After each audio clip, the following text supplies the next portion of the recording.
Здравствуйте, уважаемый Егор Афанасьевич. Мы с вами вновь в студии программы «Главный вопрос», темы для которого подсказывают и выбирают читатели информационного портала «Ясия».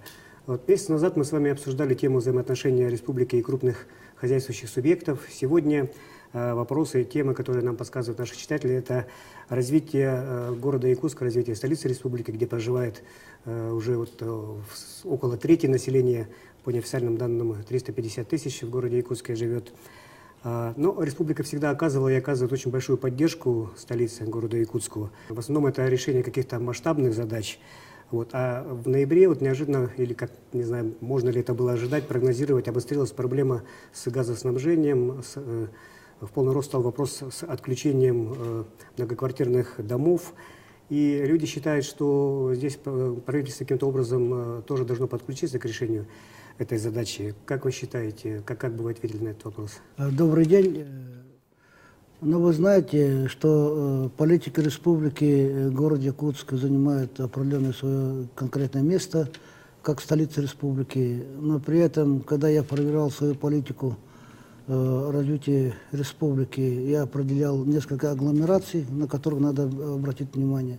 Это Арктика, это село, это промышленность, это город Якутск. Соответственно, по ним принимались соответствующие решения для того, чтобы их поддержать и поработать. Но город Якутск для нас имеет с точки зрения экономической политики, социальной политики более четкие ориентиры, по которым мы работаем.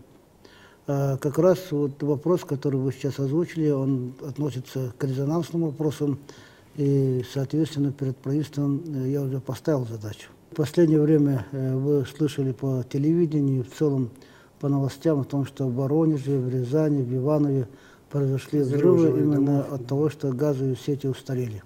И, соответственно, в рамках действующего законодательства, в рамках обеспечения безопасности Сахатровнефтегаз принял такое решение.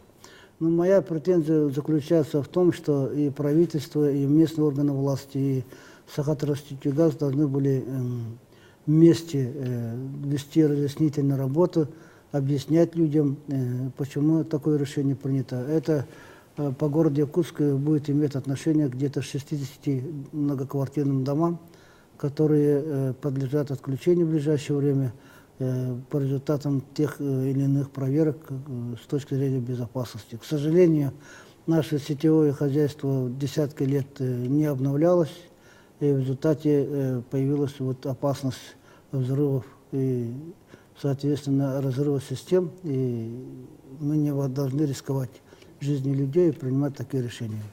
Поэтому правительство будет принимать решения, они сегодня над этим думают, но при этом участие должно быть всех для решения этой проблемы.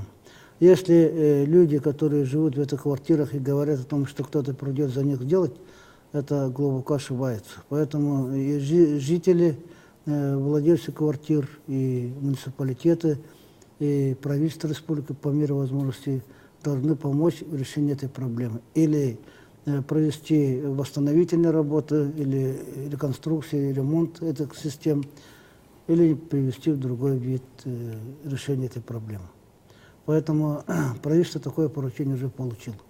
Какова здесь роль управляющей компании? Говорят, что они немножко самоустранились от этого. Но управляющие компании по действующему законодательству несут ответственность за обслуживание домов по всем параметрам, по всем направлениям. Если они взяли дом под свою ответственность и на этом зарабатывают, то, что они говорят сейчас, выступает, это прямое лукавство. Поэтому по отношению к управляющим компаниям со стороны правительства тоже будут приниматься меры. И, соответственно, жильцы имеют полное право с них требовать выполнения своих функций. Если жильцы будут требовать, и только на этом их функции закончатся, то это неправильно. Потому что жильцы сами тоже должны принимать участие в решении этой проблемы.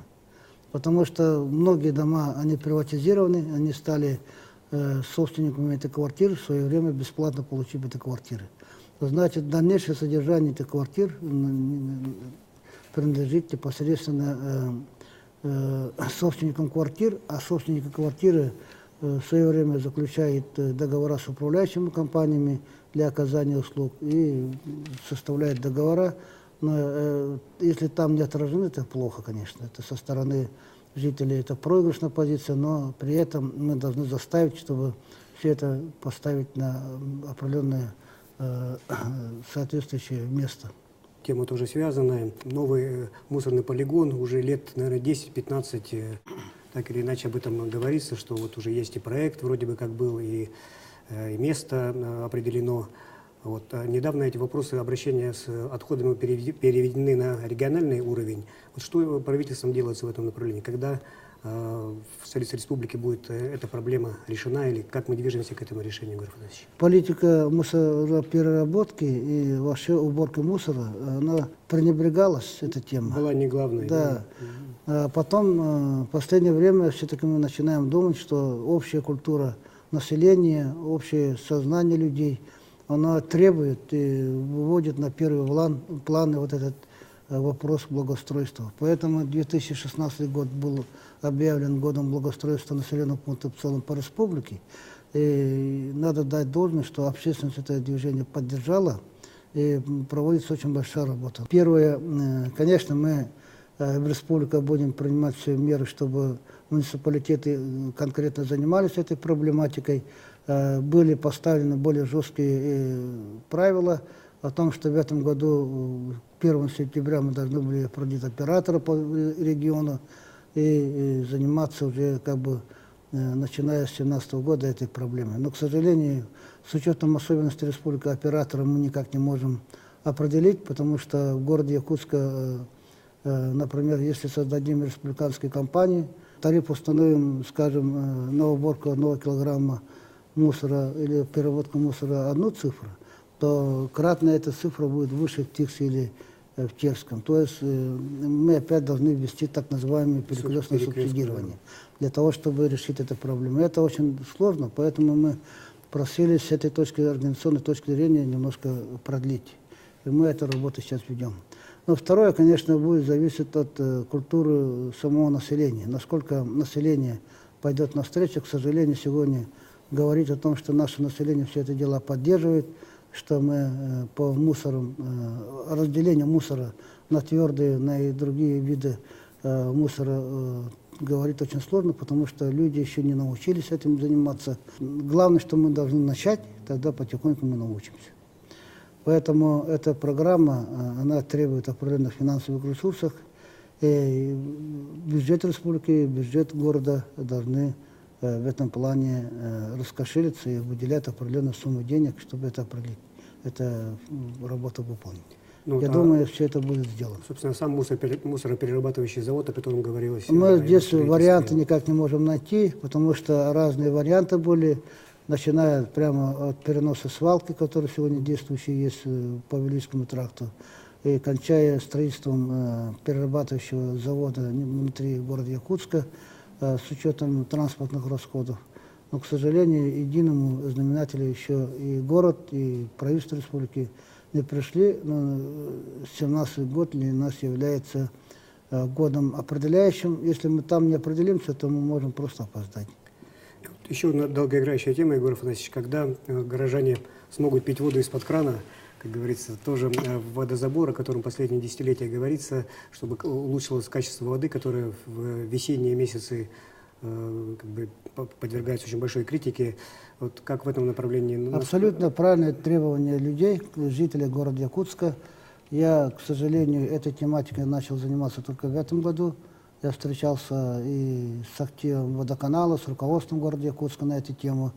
И все-таки поставил задачу, что в 2018 году закончить работу и к концу 2018 года сделать все возможное, чтобы водозабор в городе Якутска был запущен.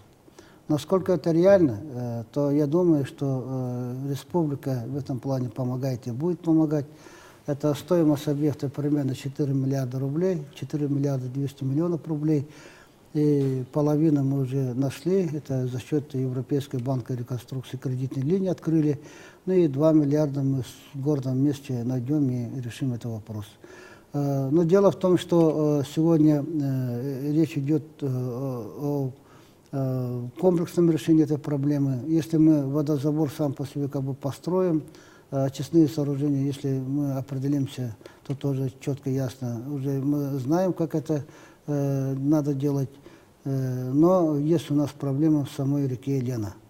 Дело в том, что русло реки меняется, есть определенные проблемы с песчаным островом, который начинает сейчас заваливать участок водозабора на реке Лене. Это прямо из выхода по протоке Исленского речного порта. Поэтому этот вопрос требует уже отдельного решения. Необходимо очень много углубительных работ провести, чтобы менять русло, чтобы песком не завалило. Но этой работой тоже мы сегодня занимаемся. Поэтому вопрос водозабора в принципе находится под контролем и моим, ну и, конечно, непосредственным участием правительства республики. Но как это решается, я знаю на примере города Мирного. Я тоже долго как-то слышал претензии населения республики. Потом я вынужден был внести вопрос на рассмотрение и с участием компании «Алроса». И мы посоветовались и приняли решение. В течение 2 лет этот вопрос тоже решили. Сейчас в Мирнинском районе, если раньше они желтую воду потребляли с серой, то сегодня там уже порядок установлен. Поэтому я уже один проект видел реально с начала до конца в реализацию. Я думаю, и этот проект я увижу. Ну, еще одна из проблем, которые республика тратит тоже и большие средства, и привлекает средства федерального центра, это ликвидация аварийного жилья, и в первую очередь ликвидация аварийного жилья в столице республики. В этом году на эти средства в совокупности будет потрачено в районе 7 миллиардов рублей. Какие деньги будут выделены в следующем году, как будет программа развиваться в 2017 и последующих годах по переселению аварийного и ветхого жилья? И сегодня эта программа реализуется по всей республике. И притом наглядно видно в сельских районах, даже не говоря о районных центрах, даже на слегах проводится эта работа, и люди это ощущают. Но с другой стороны, конечно, львиная доля у нас в республике ветхого аварийного жилья находится в городе Якутске, в городе, очень интересно, в городе Нюрнберге, самом молодом городе республики, так, в Мирном, и в Ленске, и в Алдане, конечно, включая сельские районы. Но объемы, которые мы для себя в план включили, в программу включили, это те аварийные дома, которые были признаны еще на 1 января 2012 года. Но, к сожалению, картина была она пестрая.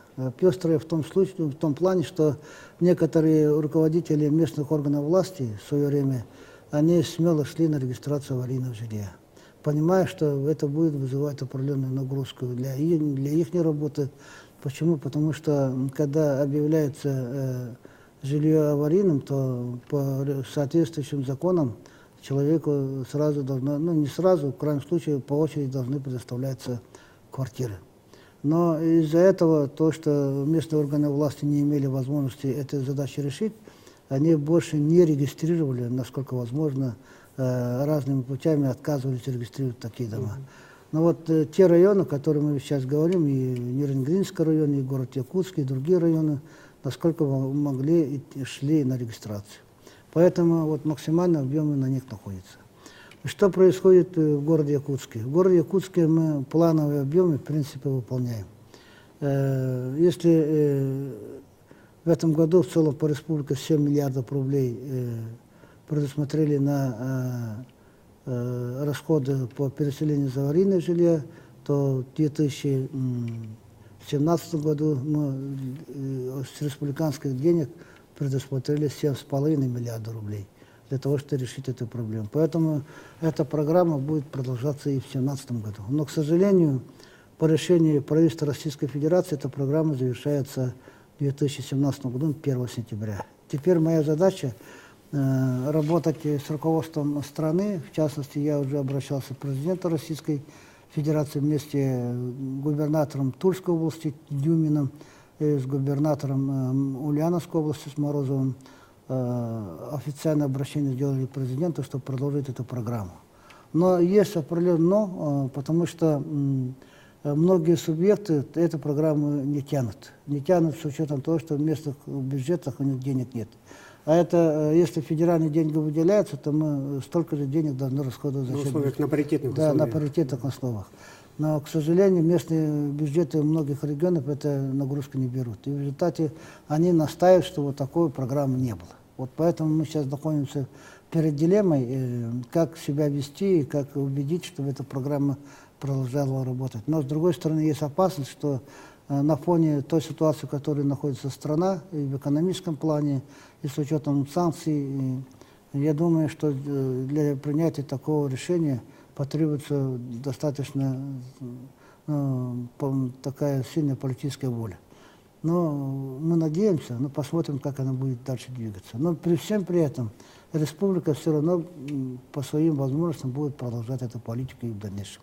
Потому что мы видим, что это очень эффективно и удовлетворяющее настроение людей. Мы за счет 2017 года уже получили около 2 миллиардов рублей в этом году. И эту работу, конечно, будем продолжать. Но просто к сведению якутян я хотел бы озвучить такую цифру о том, что для того, чтобы решить проблемы ветка аварийного жилья в республике, потребуется 128 миллиардов рублей. Так, мы для себя принимали решение где-то около 30 миллиардов найти и первый этап закончить. Мы эту работу выполним и выполняем, потому что за эти годы мы очень большой объем работы делали. Ну а в дальнейшем, я говорил, с учетом разработки стратегии до 2030 года, я поставил задачу, что до 2030 года, то есть осталось-то всего 13-14 лет, эту работу закончить. То есть найти 120 с лишним миллиардов рублей, ну сейчас уже 100 миллиардов рублей, чтобы решить эту проблему в целом по республике. Но для этого потребуется время. Конечно, немножко нужно терпение людей. Ну, то есть вы, по сути дела, озвучили 12-13 лет, то есть срок, когда по вашим стратегическим планам республика и столица республики полностью избавится от ветхого и аварийного жилья. Потому что я даже указ подписывал по данному вопросу о том, что какие ориентиры, какие индикаторы мы ставим добиться к 2030 году. Ну вот указ о социально-экономическом развитии города Якутска на 15-19 годы был подписан вами 2 года назад, в августе 2014 года. Что уже сделано за эти 2 года с момента подписания этого документа и что планируется сделать в течение еще 3 лет в период действия указа? Цена указа составляет 70 миллиардов рублей. Из них, из 70 миллиардов, примерно 42 миллиарда уже осваивается вот, в течение 3 лет. 15, 16, 14, 15, 16. То есть мы больше половины уже реализовали. Но при этом остаются объекты, над которыми и дальше надо работать. Это и образование, это и здравоохранение, это и спортивные объекты, социальные объекты. Все они находят определенное отражение в тех или иных программных документах республики. И думаю, что мы эту работу будем дальше продолжать. Ну и что ощутимо делаем? Мы очень большие затраты несем по приведению в соответствие наших улиц. Наверное, лет 7-6 назад, даже 5 лет назад, если посмотрели улицы города Якутск, то, конечно, кто постарше, они хорошо помнят. Они были в очень плохом состоянии, да, очевидно. Каждая улица, включая даже такие улицы центральные, мы по ним провели большую работу. Но, понимаете, хорошо воспринимается, а плохое быстро забывается. Или здесь многие вещи уже забыли, в каком состоянии был Белийский тракт, в каком состоянии были улицы центральные, даже Чернышевского, выезды из города. Но все они сегодня как бы приводятся в порядок, и эту работу мы будем продолжать. То есть до конца 2018 года в рамках этой реализации этого указа будет сделано еще много работы. Но есть определенная проблема, о которой необходимо сегодня говорить, о том, что потребность в социальных объектах растет постоянно. Почему? Потому что миграционный поток в городе Якутск, она не сокращается, она растет. Представьте себе, если в начале 90-х годов, в 91-92 году население города Якутска составляет чуть более 200 тысяч человек, то сегодня город Якутск уже составляет 330 тысяч человек. На 130 тысяч человек население города Якутска прибавилось. Но это прибавление или это рост населения требует дополнительных детских садов, школ и так далее. И люди продолжают прибывать. Но с другой стороны, проблема города Якутска заключается в том, что в городе Якутске нет более конкретного производства, чтобы наращивало экономическую базу города Якутска, наращивало бы налоговые платежи, чтобы самому городу решить эту проблему. Но, к сожалению, такой возможности у города нет, поэтому они каждым годом по отношению к республике заявляют и больше и больше финансов, чтобы мы им помогали, что и делаем. Хотя это может быть в конце концов привести в тупик, если мы не займемся городом Якутском с точки зрения развития производства. Экономики города. Да. Представьте себе, здесь живет 1/3 населения республики, города Якутска, по большому счету. Но при этом здесь не является районом, где 1/3 производства находится. Они чуть больше 10% только производят. Понимаете? И вот эта нагрузка, она создает диспропорцию. Мы понимаем, что речь идет о столице республики как научно-образовательного центра, культурного центра, властных структур и так далее. Но это не значит, что это должно продолжаться бесконечно. Мы должны думать и о производственных делах. Но сегодняшнее руководство города над этим думает. Мы создаем территорию опережающего развития, бизнес-структуру поддерживаем, инфраструктурные объекты появляются. Они очень важны. Мы по ним тоже должны поддерживать. И такую работу мы ведем. То есть столица республики находится под пристальным вниманием руководства республики. Мы постоянно это делаем. Иначе будет коллапс. Но все равно темпы роста появления дополнительного населения в городе Якутске, они очень высоки, чем, скажем, то, что мы успеваем делать. Ну да, мы строим дороги, количество автотранспорта увеличивается, Да, и потребность в хороших дорогах да. тоже увеличивается. Да. И запросы людей ведь растут, Игорь Иванович, правда? Да. Запросы на качественную жизнь, на благоустройство. Да, детские сады надо строить для детей, школы надо строить. Сейчас 66 школ в городе Якутске, 69 детских садов, и этого мало. Еще надо строить. Ну, давайте в завершении поговорим тогда о будущем, Игорь Иванович. Вот, какие цели развития столицы республики заложены в стратегии 2030, которая сейчас обсуждается? Какие перспективы, каким вы, как глава республики, видите, скажем, Якутск 2030 года? Город Якутск – это город контрастов. Мы знаем последствия прошлых лет, это наши деревянные квартала, это и Залог, это Цесары и другие кварталы. А с другой стороны, есть и тот контраст, который мы создаем сегодня, в эти годы, то, что строим, то, что обновляем, то, что делаем, и хорошее жилье, и хорошие социальные объекты, они показывают современность города Якутска, и людям больше в глаза бросается эта картина. Поэтому я очень надеюсь, что до 2030 года город Якутск абсолютно поменяется. Поменяется с усилиями и не только муниципальных властей, но и усилиями и республики, и самое главное, усилиями самих жителей Якутска. Если мы начнем сами по себе подтягиваться, стать культурными жителями, более культурными с точки зрения не только в отношении самого города Якутска, но если мы еще будем друг к другу относиться очень деликатно, интеллигентно, то в этом случае город резко преобразится. Сегодня я вижу молодежь в наших прекрасных спортивных объектах, они уже превращаются в моду, что наша молодежь уже сегодня считает спорт и физическую культуру как мода, тянется туда. Это тоже очень совсем позитивные такие меры. Я хочу, чтобы это все происходило дальше и дальше. Стратегия всегда должна присутствовать, она присутствовала и будет присутствовать. Почему? Ну, некоторые говорят, вот жизнь сложна, жизнь трудна, почему вы текущие задачи не решаете, а вдруг задумались, понимаете, чтобы отвести внимание людей от текущих проблем, да, стратегией заниматься. Понимаете, республика, вот, ну, в крайнем случае, последнее столетие живет именно на базе стратегии.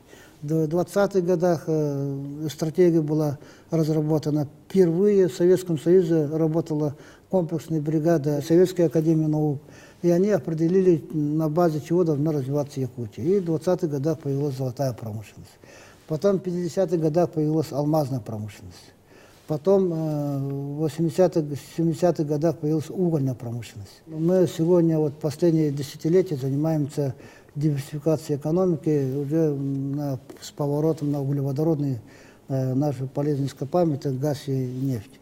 И мы сегодня, экономика наша растет, экономика наша выглядит лучше, чем другие субъекты, благодаря этим стратегиям. Если бы этих стратегий не было, мы не занимались ни золотом, ни алмазами, ни углем или чем-то другим. Поэтому мы обязаны, вынуждены заниматься стратегиями, чтобы определить и настраивать, и консолидировать людей, чтобы на какие-то цели.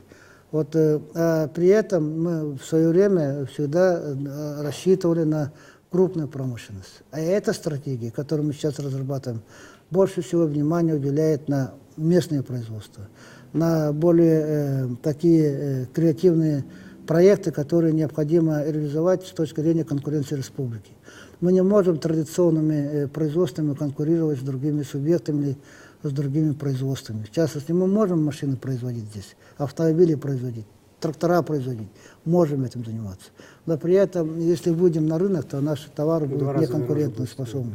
Поэтому мы вынуждены развивать ювелирную промышленность, гранильную промышленность, мебельную промышленность. То, что мы, как в крайнем случае, у себя покупаем, то надо это произвести на месте.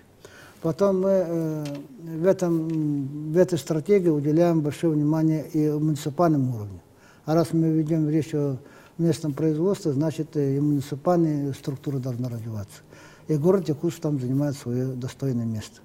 А что означает стратегия развития города Якутска? Ну, по тем проблемам, которые мы сегодня озвучили, то, что повседневно волнует людей, это и благоустройство, и мусор, и, скажем, и то качество воды, все они в стратегии сидят. Потому что без решения их мы не можем говорить о стратегическом развитии города Якутска.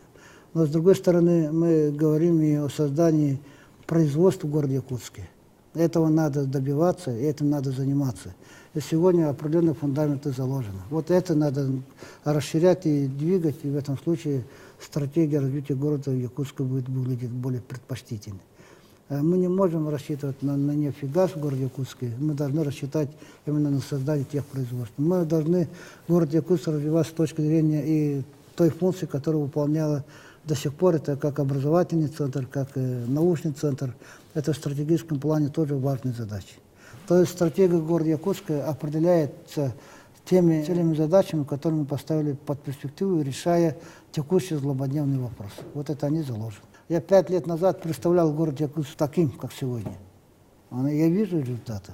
И я думаю, что и в ближайшие годы те задачи, которые мы себя определили, мы увидим. Спасибо, Егор Рафаэльевич, что ответили на вопросы наших читателей. Сегодня мы говорили о развитии города Якутска, о стратегическом развитии, о том, что происходит сейчас. Будем рады видеть вас в декабре на следующем выпуске программы «Главный вопрос». Спасибо. До свидания.